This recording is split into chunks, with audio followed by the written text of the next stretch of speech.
Welcome to episode 229 of the Ben Briggs podcast. I am Ben Briggs. It is Tuesday, people. Tuesday the 13th of July, 2021. And sobering news, people. As you well know, England, we didn't quite get there, did we? Hey? Same old story, baby. Same old story. Lost on penalties in the Euros final. But what a fucking exciting game it was. It was. It just, I know there's been a bit of shit going around on social media with regards to the penalty shootout, but which we shall get to in a moment. But I thoroughly enjoyed the game. It's how we have to go out, people, isn't it? It's how we have to go out. We have to lose something on penalties, so we feel, that we've been robbed by it. It's just a shame. I thought they kind of, it was a fucking good start. You know what I mean? Sure, scoring within 2 minutes, but it was just a bit of a shame, people. But I tell you what, I thoroughly enjoyed all of the Euros tournament, and as for everything else that's going on at the moment, we shall get to that in a bit. But it was just a shame. As soon as it went to penalties, everyone in England starts thinking, "Oh, fucking hell." And then, obviously, we scored our first two penalties. They missed their second penalty, and you're like, this is our year, baby. This is it. Here we go. It's going to be time to shine. We're going to win the Euros. And then, obviously, we missed our next three penalties, which was, we'll get to all that in a minute. Firstly, though, disappointing, but thoroughly enjoyed it, and getting to the final. Watching England in a final of a decent football tournament, quite a prestigious football tournament, the Euros. Only second to the World Cup, really, isn't it? So it was. I thoroughly enjoyed the whole tournament. To be perfectly honest, I hold nothing against any of the players or anything like that. I think they did the way they conducted themselves, the way they played. They played sort of like exciting football. Italy were just probably too good when it came to it. I thought Italy played really well. The only thing about scoring early is you're like hanging on for the rest of the game. And you're like, oh, fucking hell. If Italy had scored first and we just went all out. But we looked fucking great in the first half, and then second half, I think we fell apart a bit, and then came back for a little bit in extra time, and then obviously the inevitable penalties happened. But I take my hat off to the players. I thought they did well. They raised the country up a bit this fair isle, and did us proud, I think. So that's that. Let's go on to what I've been up to in the last couple of days, and then I'll return to the fallout, as we shall call it, of the Euros. So today I had my fucking second jab. Holy shit, earlier today. I know. Hey, what you getting your jab for, man? The government are going to fucking be able to control you. That's exactly why I got it, actually. I don't want any of my own thoughts anymore, and I want the government to decide exactly what I'm doing and know where I am at any given time. Is that all right with you? So I had my second jab today. I had to go down to a different place. Obviously, the first time I went to a Sikh mosque. That's not right, is it? a Sikh temple. Not a Sikh mosque. A Sikh temple that was not really a Sikh temple and was more of a community centre. But this time, I had to go to the other side of town. The other side of town, man, where I grew up, Malton Park, over in Northampton, and get my jab there, which was very unnerving because I knew one of the nurses who was in there. There was a nurse in there I used to know her mum from years ago. I used to work with her mum years ago, and I knew her, so I was chatting to her for a bit, and then I sat down to have my jab, and there was the guy giving the jab was somebody who was in my year at school. Which you genuinely think is... Are you actually... The last time I saw you, I was working with you at Nationwide. Are you actually trained to give out these jabs, or are you just, you just blagged your way into this job? I don't want any, air bubbles going in my system, and the next minute my fucking eye goes red and a load of fucking blood explodes out of my ears. Are you actually trained?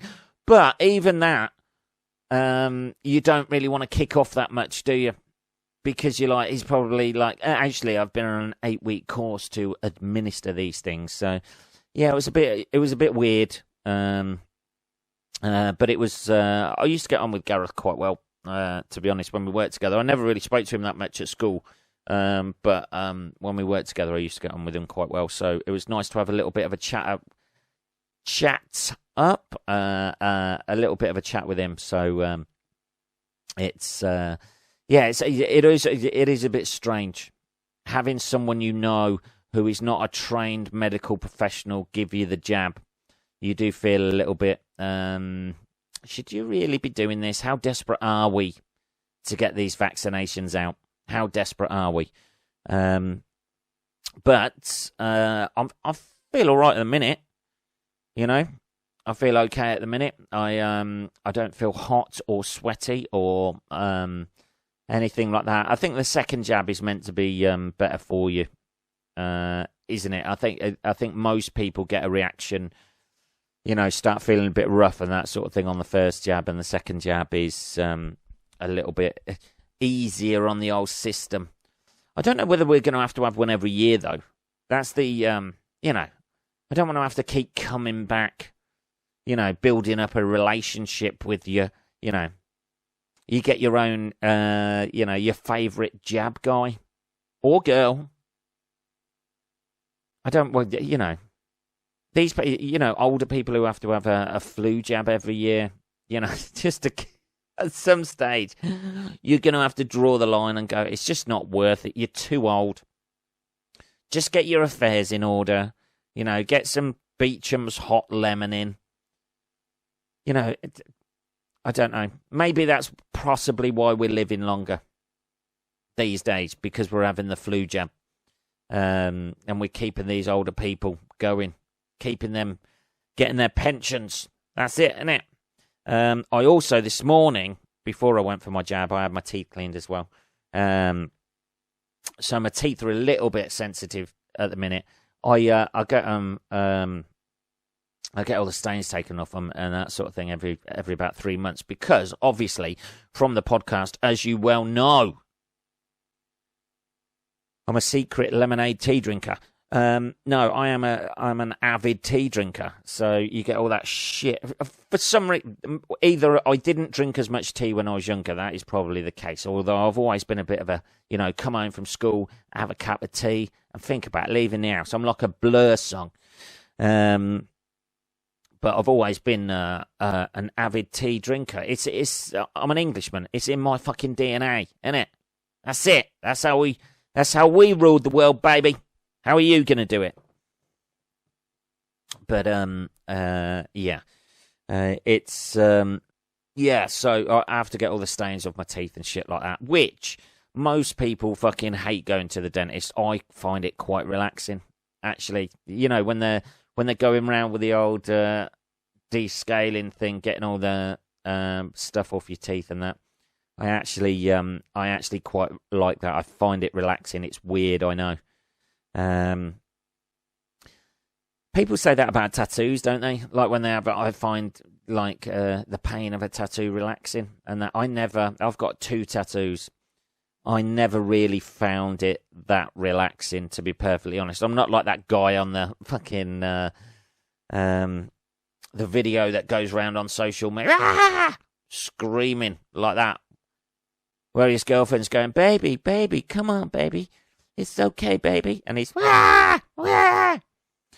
Jesus Christ, you gotta dump that guy, haven't you? Surely the moment she walked out of that tattoo parlor, tattoo shop. Is it a tattoo parlor? That makes it sound a little bit more slutty, doesn't it? Calling it a tattoo parlor. Like you're getting it done on areas of your body that you shouldn't be getting a tattoo done on. Yeah, I find it quite relaxing anyway. Just sitting there, I almost dozed off actually. That's the worst thing about it. I almost dozed off. You know, you can't do that. And then they've got that sucking thing in your mouth, and then, every now and again it catches the back of your throat. But the actual cleaning and that sort of thing, I find it quite relaxing. Just sitting there with my mouth up, somebody else sucking out my saliva, doing the job that I ought to be doing. I don't know. Anyway. Sorry about that. Let's have a cup of tea. On that note, because you gotta, you can't walk around with fucking brown teeth these days, can you? You know, not when you're getting ready to work back in showbiz, baby. Few gigs coming up now. They're all being booked in, babes. There we go. So, yeah, I've got a few gigs coming up. It's fucking warm today as well. Fucking warm. So, let's return, shall we? Let's have a little bit more tea before we return to this. Let's return to what's been happening then. So, the fallout of the Euros is, obviously, England lost. We lost on penalties. And Kane scored, Maguire scored. For England, and Rashford, Sancho, and Saka missed. Now, it just so happens Rashford, Sancho, Saka are non-white. They are black guys, and or dual heritage. I'm not too sure. I haven't done the research into their family tree. That's what I'm saying. So, obviously, you've got the fucking idiots on social media. This seems to be something that's happened this tournament. I know we say we're a more tolerant society and that, and I know, it almost stems from with some fans that they feel that they've got a fucking right to win everything, like they were owed it by these players. These players created it themselves. They created it and dragged the rest of us along with them. It wasn't the other way round. We didn't create it and said, there you go. All you got to do is go out and win it now. And when they didn't win it, then you think you live in a more civilized society, don't you? You think you do, and then things like this happen. So they've been getting racially abused on social media from people tweeting them shit and that sort of thing, which which is disgusting, disappointing, disgusting. It's those lads. They're young lads. When you get older, I'm 44 now. You look back on how old these kids are, 19. I think Saka's 19 or something like that. They're fucking kids. You know what I mean? They're young guys. They've got an awful, awful lot of pressure put on them.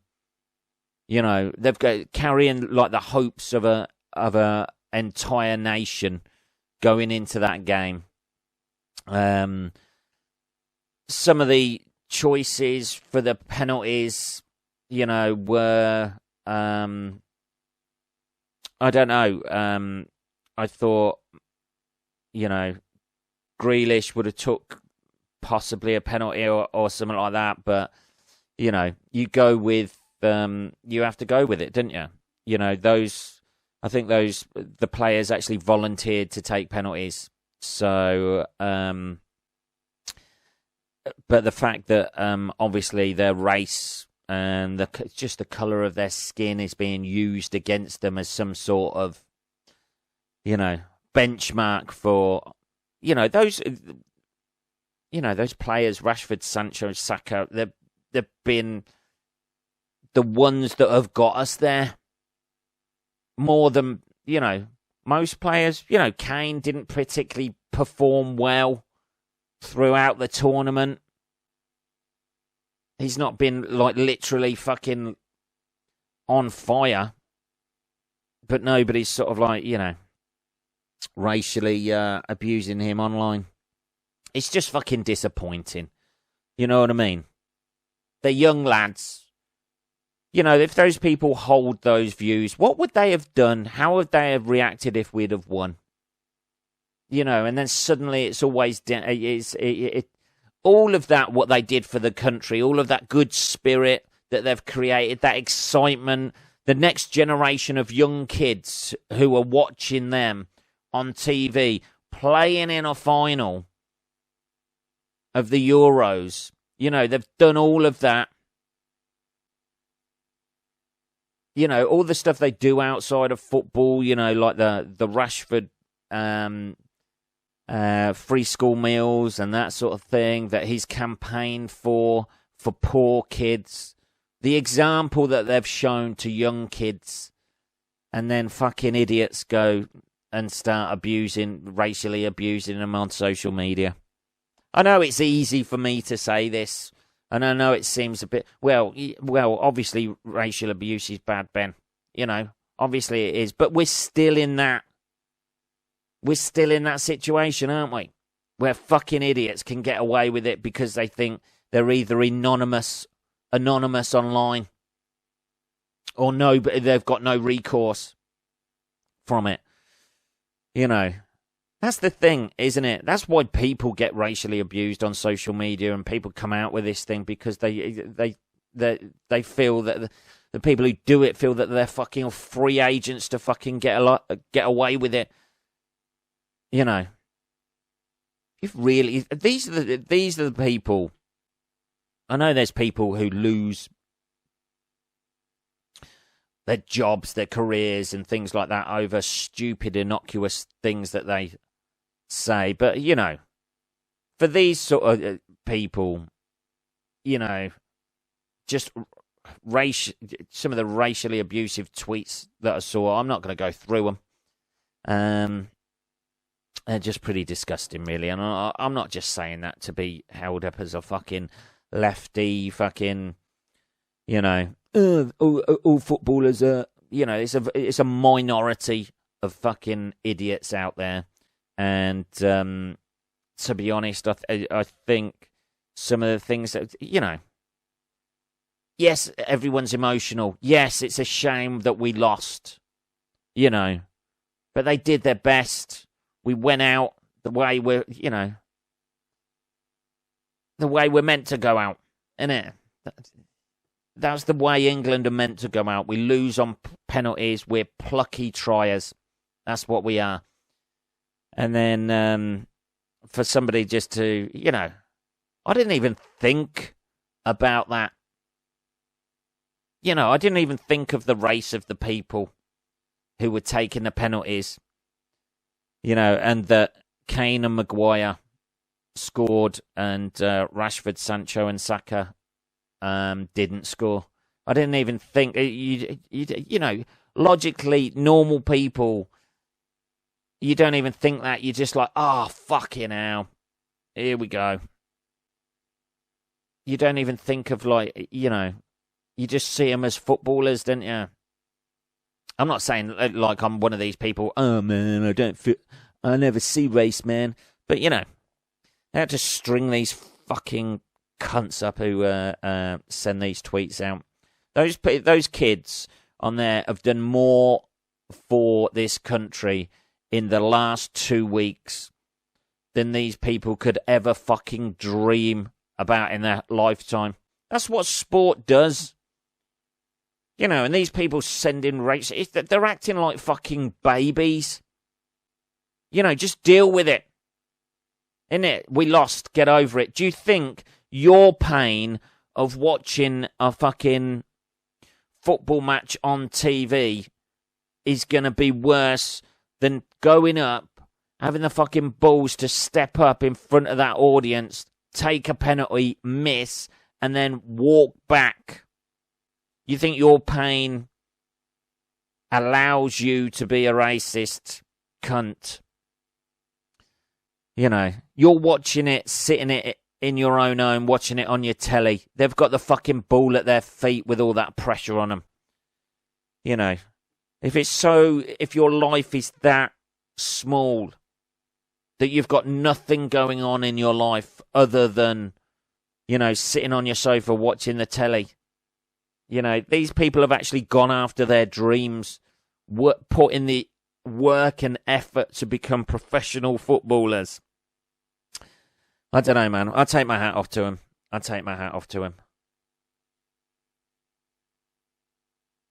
I thought they did well. I think we've got the basis of probably a good team for the World Cup next year.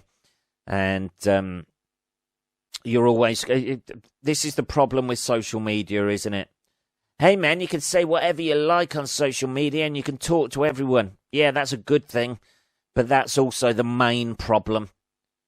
Because within that, you're going to have, 5% cunts who are just going to voice their fucking opinion. Hey, you can fucking copy in celebrities and, follow celebrities and shit like that. Yes, that's good. You're in contact and you can see what they're doing on a daily basis and get to see why they became successful.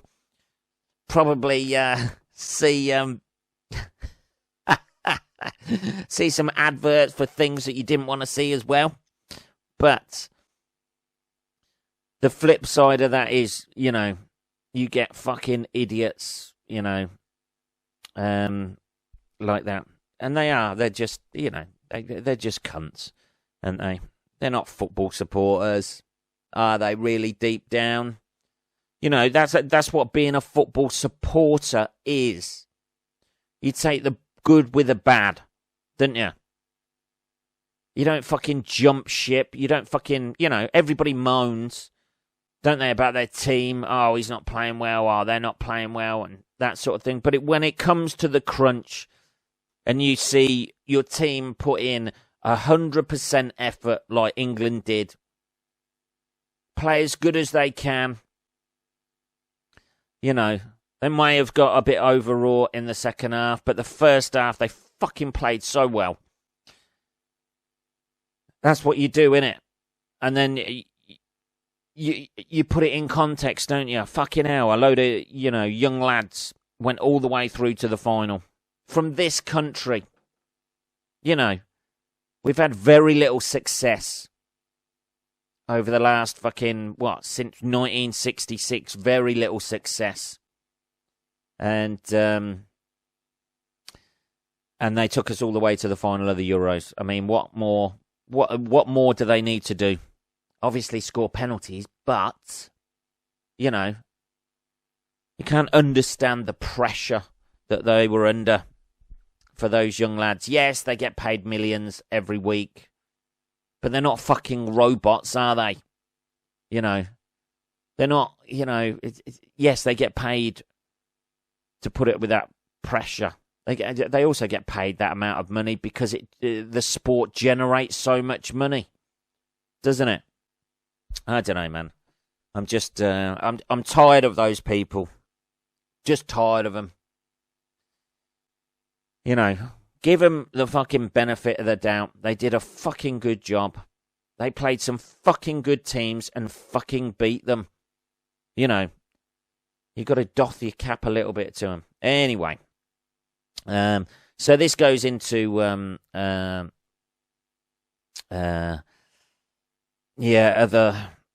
other things as well, which directly relate to the comedy world. One of the some comedian has posted some some jokes that I imagine they were meant to be jokes, but he's just imploded his own career. That's the thing. If you're going to post a joke, you see, this is the context that this comedian has posted his jokes. You've got genuine uproar about racist tweets being tweeted, tweeted to these three footballers, Rashford, Sancho, and Saka. And then within the context of that happening, people being racist towards them, you've got a comedian who is kind of known for being a bit right-wing, who's tweeted, like, I imagine they were jokes. One of them was about Marcus Rashford, I imagine. I'd rather he practices penalties and the kids have gone hungry. It's all right. You know, I don't tweet jokes on Twitter. If you do that within the context of a set on stage, when you're giving a little sly wink and that sort of thing, yes. But within the Twitter world, there's no context, is there? So obviously everybody's gone, you know, that's not a racist joke or anything like that. It's just like, you know, it's not a particularly great joke, but he's used, you know, instead of doing your stuff outside football, which obviously is a good thing, he's kind of got a bit of a dark sense of humour as well. I've gigged with him a couple of times over the years. I'd rather he practiced his penalties and the kids had gone hungry. And then the other one was, all I'm saying is the white guys scored. So, you know, it's not particularly the brightest tweets to tweet, and now his career has imploded. There's been people cancelling shows all over the place. His agents dropped him. Those mercenary bastards. I think it was misjudged at the time. You know, I don't know the guy well enough to know if they're genuine, to know if they're genuinely racist tweets or not. That last one about, all I'm saying is the white guys scored. I don't know how, fucked up his mind is with regards to that, or whether he's just trying to push, what he sees to be perceives to be edgy jokes out there. But I don't think, Twitter is really the medium to do that. That's why I don't, not that any of my stuff's particularly edgy or anything like that. It's just opinionated stuff, isn't it? That I do, but that's why I don't tweet my jokes. It'd take about, I don't do one-liner jokes either. So it's going to take, what you got, 127 characters or something? It's going to be at least 15, 16 tweets for most of my material. I'm not sure that's really going to convey what opinion I was trying to express. Isn't it? It's difficult. Somebody just takes a random tweet from the middle of it and go, this is fucking horrendous. Well, of course it is, but you've got to read the 12 tweets before that and the 6 tweets after. Adds a little bit of context to it. So, yeah. People are still making these mistakes. That's what fucking amazes me. What did this guy expect? What did he expect from tweeting that? I don't know. I really don't. In this, hypersensitive sort of environment, which Twitter particularly is, I think gigs are a little bit less so, because it's a different context. You're in there in person. You can gauge people's reactions to it. You know, most people aren't stupid enough to take you literally on stuff sometimes. That's your literal view on stuff, and that you're just saying that to push back against things and give a wider context. You know, but I don't really think you can do that in Twitter. You know, he's essentially just fucking not shot his own fucking self in the foot. He's blew half of his fucking leg off. And emotions are running high after the Euros and that. You know, you've got the people, genuinely racist people, fucking having a go. And then to throw in, you know, borderline sort of like tweets like that, it just seems ridiculous. It seems like he wanted to end his own career. Not that you know, I don't think social media is the right tool to use with regards to doing, you know, edgy fucking jokes right on the edge of stuff. Because on social media, people's boundaries are different, as we have seen. You know, I imagine some people sending those racist tweets would have fucking loved those jokes, whereas others won't. And, you know, you're going to get fucked for it. So, never mind. Never mind. It's just been an interesting, like, to see what happens, and everything's lost in there. Those young lads did a fucking cracking job for England. Yes, penalties were missed, but you know, I'm not sure I would have wanted to take one of them. That's for fucking sure. And I'm sure most people in this country wouldn't have wanted to take one of those penalties. But they stepped up, and fair play to them. And I think next year we've got a good chance with the World Cup. Anyway, that's my view on it all. We might talk about it more in the next podcast as well. See the fallout from what's going on. Anyway, that was episode 229 of the Ben Briggs podcast. If you want to contact me at all, it is just podcast@benbriggs.co.uk. I will be back on Saturday, motherfuckers. Have a good rest of your week. I'll speak to you then. Don't go tweeting shit. You take care.